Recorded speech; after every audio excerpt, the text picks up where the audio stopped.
மகாபாரதம் உருவான கதை. பராசர முனிவர் மீனவ பெண் சத்தியவதிக்கு யமுனை ஆற்றின் நடுவில் உள்ள தீவில் பிறந்தவர் வியாசர்.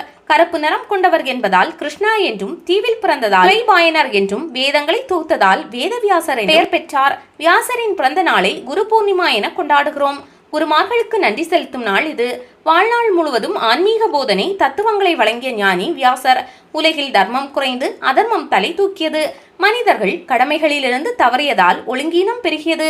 எது சரி எது தவறு என்பதை மக்களுக்கு உணர்த்த விரிவான காவியம் ஒன்றை இயற்ற முடிவு செய்தார் வியாசர். வேத சாரத்தையும் உபநிடதங்களின் தத்துவம், கதைகள், உரையாடல்கள், உதாரணங்கள் மூலம் எளிய முறையில் மக்களுக்கு நீதிகளை சொல்ல விரும்பினார். மகாபாரதம் அவர் சிந்தனையில் உதித்தது. இது வெறும் போர்க்கதை மட்டுமல்ல. அரசியல், சமூகவியல், பொருளாதாரம், தத்துவம், உளவியல், நீதி, ராஜநீதி, போர்த்தந்திரம் என அனைத்து அம்சங்களும் இதில் உள்ளன. மகாபாரதத்தின் மையப்பகுதியான பகவத்கீதை முக்கியமானது. அர்ஜுனனுக்கு கிருஷ்ணர் உபதேசித்த ஞான களஞ்சியம். இது வாழ்வின் நோக்கம், கடமையை உணர்த்துகிறது. பாண்டவர்கள் கௌரவர்களுக்கு இடையிலான போரையும் பதிவு செய்யும் வரலாற்று ஆவணம் மகாபாரதம். மகாபாரதத்தின் கதை சிறந்த காவியமாக அமைய போகிறது என்பதையும், அதற்கு தகுந்த பாடல்கள் மனதிலிருந்து உருவாகும் போது அதை எழுதுவதற்கு தகுந்த ஒரு ஞானி தேவை என கருதினார் வியாசர்.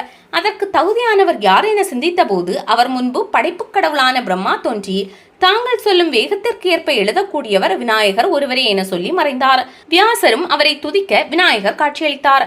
எதற்காக அழைத்தாய் என கேட்டார். காவியம் ஏற்ற போவதாக தெரிவித்தார். நீ சொல்வது சரிதான். உனக்கு ஒன்று தெரியுமா? நான் எழுத ஆரம்பித்து விட்டால் கையில் இருக்கும் எழுதுகோலை நிறுத்த மாட்டேன். எழுதிக்கொண்டே இருப்பேன். அதற்கு ஏற்ப நீயும் பாடல்களை சொல்லிக்கொண்டே போக வேண்டும். அப்படியானால் உன் வேண்டுகோளை ஏற்கிறேன் என்றார் விநாயகர்.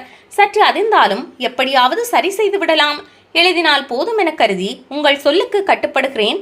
ஆனால் நான் வேகமாக செய்யுளை சொல்லிக் கொண்டு வரும்போது அதன் பொருளை உணர்ந்து எழுதுவேன் என்பது என் தாழ்மையான வேண்டுகோள் என எதிர் நிபந்தனை விடுத்தார் வியாசர். சில இடங்களில் கடினமான பொருள் உள்ள பாடல்களை சொல்லும்போது அதன் பொருளை பற்றி விநாயகர் சிந்திக்கும் தருணத்தில் மனதிற்குள் பல செய்யுட்களை உருவாக்கி கொள்ளலாம் என கருதி வியாசரும் சம்மதித்தார். தந்தத்தை உடைத்து எழுத்தாணியாக்கி மேருமலையை ஏடாக வைத்து பாரதம் எழுதி முடித்தார் விநாயகர். இப்படிப்பட்ட மகாபாரத கதையின் சிறப்பை உலகிற்கு எடுத்து சொல்ல விரும்பிய விநாயகர் தேவர்களிடம் தராசு ஒன்றை கொண்டு வர சொன்னார். எதற்காக அப்படி சொன்னார் என அனைவரும் ஆச்சரியப்பட்டனர். தராசின் ஒரு பக்கத்தட்டில் 4 வேதங்களை வைத்தார். மறுபக்கம் பாரத கதையை வைத்தார். 2 பக்கமும் சமமாக இருக்க தராசின் முள் நடுவில் நின்றது. மனித வாழ்வுக்கு ஆதாரமாகவும் வழிகாட்டியாகவும் விளங்கும் வேதத்திற்கு சமமானது பாரதம் இருக்கிறதென்றால் அது வெறும் பாரதம் இல்லை, மகாபாரதம் என தேவர்கள் பூமாரி பொழிந்தனர். 8800 ஸ்லோகங்களை எழுதுவது என்பது அவ்வளவு எளிதான செயலா? அறம், பொருள், இன்பம், வீடு பேறு என்னும் 4 வகை நோக்கங்களையும், சமூகம், உலகம், தனிப்பட்டவருக்கு உரிய உறவுகளை பற்றி இது விளக்குகிறது.